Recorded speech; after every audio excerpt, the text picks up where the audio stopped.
All right, we shall move on to the second speaker. The second speaker is Architect Akram Othman. He's the Senior Associate from SA Architects Group of Companies. Okay. Mr. Akram, he graduated from UiTM in 2002 and then he immediately joined SAA. And then he also had a brief spell in UAE between 2008 and 2012 and 2011. And his highlight building so far has been the Sunway Velocity Mall, which has won a couple of awards over the past few years. So without further ado, I would like to call upon Architect Akram Othman to the front, please, for his lecture. Thanks. Bumi yang tiada rimba, seumpama hamba, dia dicemar manusia, yang jahil ketawa. Oh ano tak leh merasa mandi laut, bersaing main gama-gama. Alelo ni tua umurnya berjuta, kita usaha jauh ke dari malapetaka. Okay, thank you.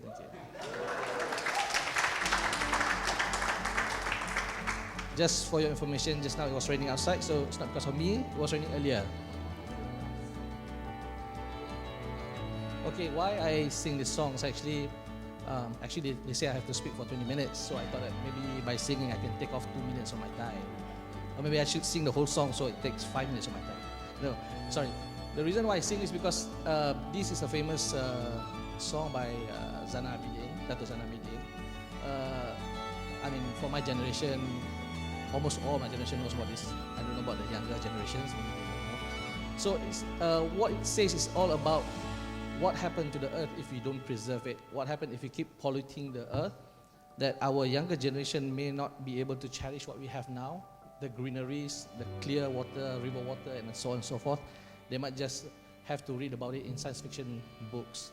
So that's why I highlighted this song, not just because I like to sing. All right. So before I go into detail with our project, I would like to talk briefly about in general about what I think the relationship between architecture and environment. I would say architect and environment itself. I think for me it's everybody knows it's actually a clear connection, strong connection. Nobody can deny it. It's just for the simple reason being, in these notes I put here, architecture defines in a context. You can't build things without context surrounding it, and your context reflects in environment. So in theory, no matter how you do it, either you start from beginning, you have to do your site analysis and everything. So either you are affecting or affected by your environment. Again, I would say nowadays we are quite okay because of people like Dr. Azam here, who actually emphasize on green buildings to the student. So we are actually producing a more cautious new architects towards green building. Not like in our era, green building is something new. And at our time, to produce green buildings also consists of costs that have to be burdened by the client. But nowadays, if it's already implemented in a mindset of an architect and it started earlier, then all these additional costs can be omitted. Yeah. In a way, architect can affect the environment in many ways. It depends on the building that you're designing. It can be a massing of your building. If you're building something that's very intimidating, then it's actually affecting all the people around you. Also, in terms of the layout, imagine we have a great building which have plaza on the ground floor, for example, for connectivity across the areas that means surrounding it. So thoughts have been put into it. So your building can actually affect not just people, also circulation and social and culture of the whole environment. And also in terms of material, we know that you look around KL, you see how many buildings are actually cladded with curtain wall and glass. If you wrongly specify the glass, then you're just creating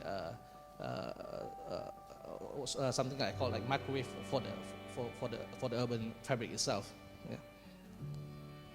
So in theory, I would say that you cannot build a good building without actually adapting or knowing your surrounding. Okay, so yeah, this is Mr. Architect. I would say try to vision how a building will be. So you can either doing this or be doing this. Yeah. So without further ado, I'll go into the detail of the specific topic that I'm talking about, which is actually the Banjaran. Okay, when we was approached by the client, the Banjaran is actually sited in Tambun, Ipoh.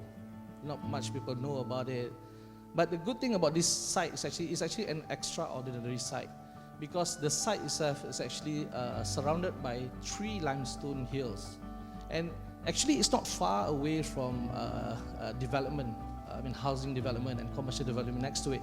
But because of the layout of the environment itself, creating a valley, or I would say a creek that people don't know about it. So on site, there's actually a natural hot spring points, and also we have few caves with also the natural hot spring points in it. So as an overview, this is actually a phase 1 after completion. The total square footage is about 100,000 square foot, all the complexes, which consists of the reception building. We have spa village, villas, and also restaurant and certain kiosks. So at the moment we are constructing, we already constructed phase 2 and in the midst of constructing phase 3. It was, if I'm not mistaken, it was starting on 2007, completed in 2009, and opened to public in 2010.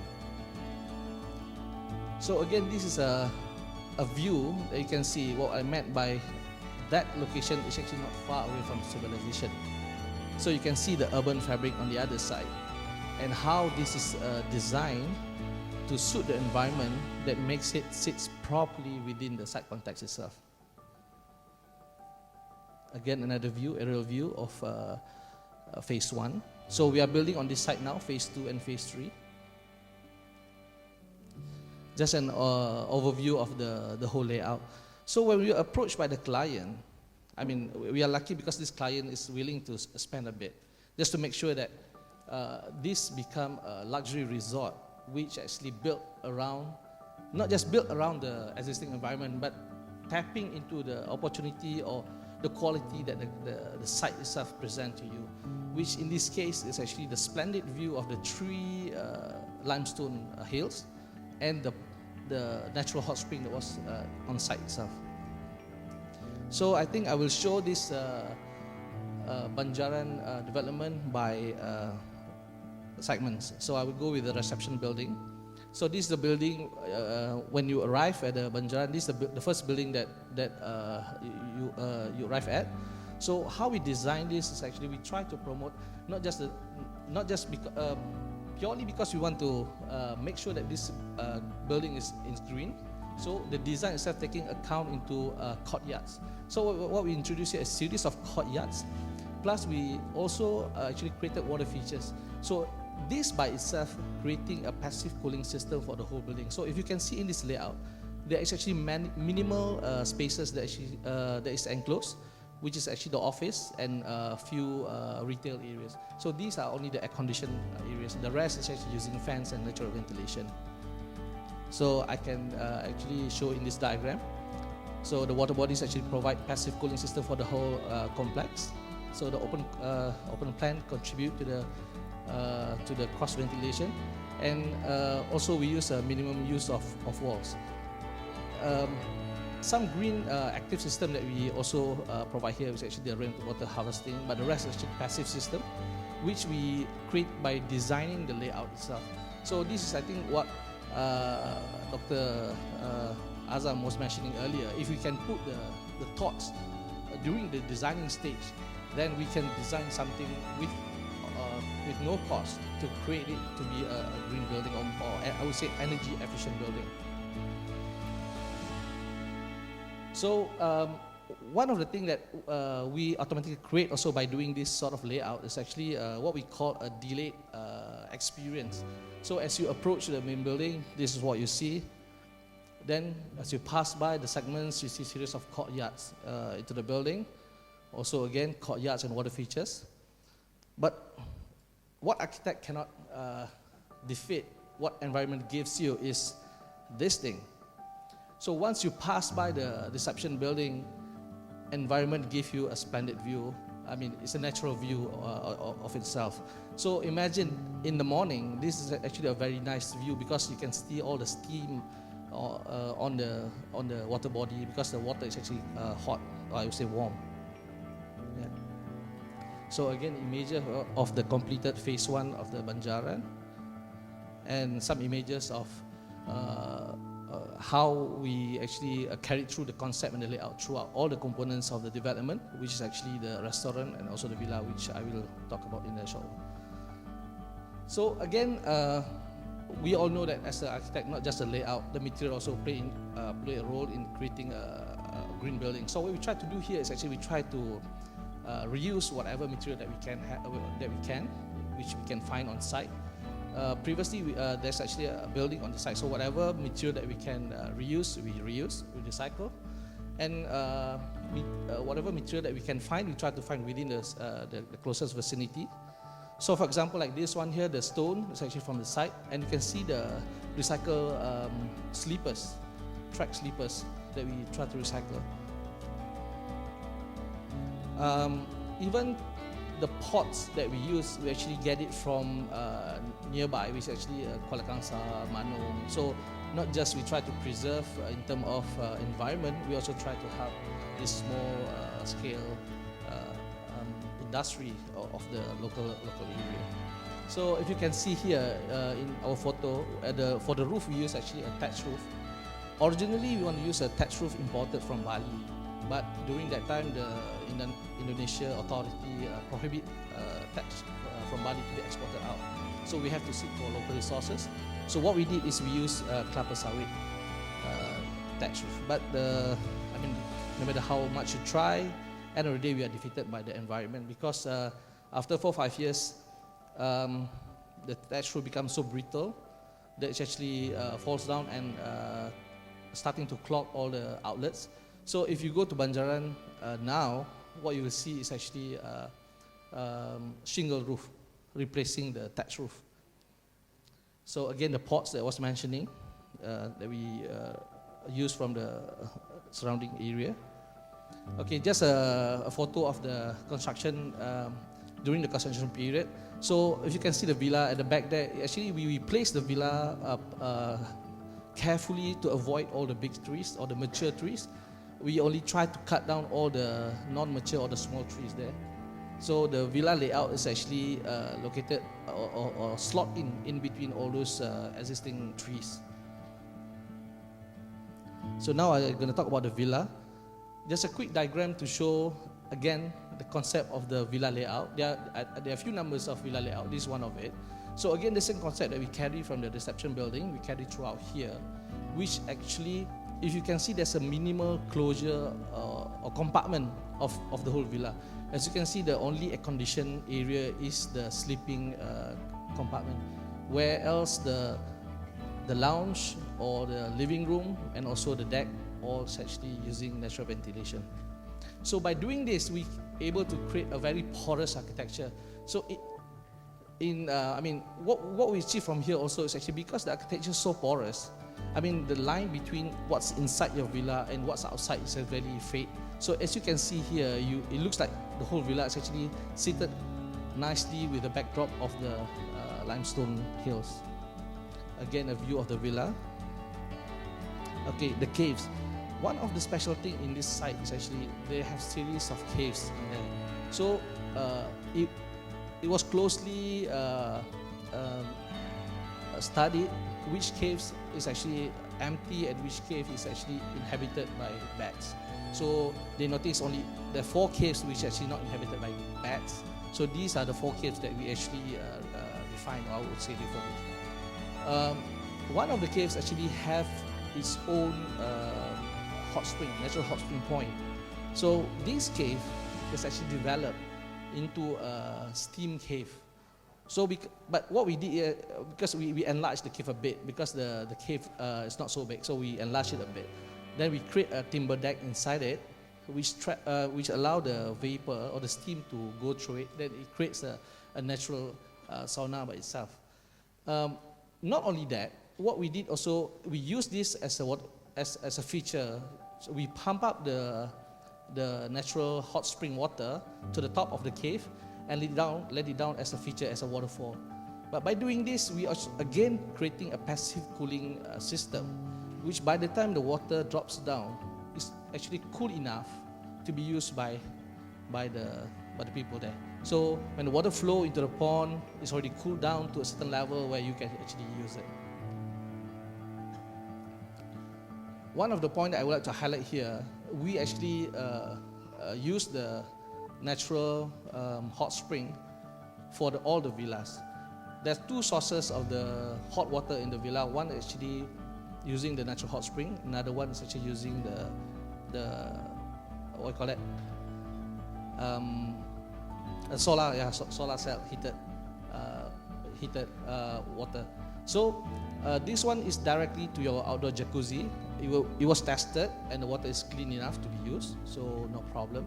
So the system goes around the site. By the time it goes to the reception building, it's already cool enough to be used for the water features. So that means we actually try to retain all the water sources within the development itself.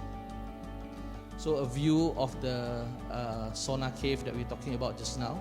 So you can see the timber deck that was produced. Sauna steam. So they install a thermostat inside the steam. So when the temperature goes up to a certain level, if it's too hot, then there's a valve that actually opens up to release the vapor out. Okay, another cave is actually reused as a cafe cum wine cellar. So I think it's best shown in this photo. So, I mean, there's no word that can actually describe this feeling being in a cave like this. So, I mean, nature actually gives you something that's unsuspected. I mean, you go there knowing there's a cave, but when you work with the nature and they give you this, you know. Two of the cave is used for meditation cave.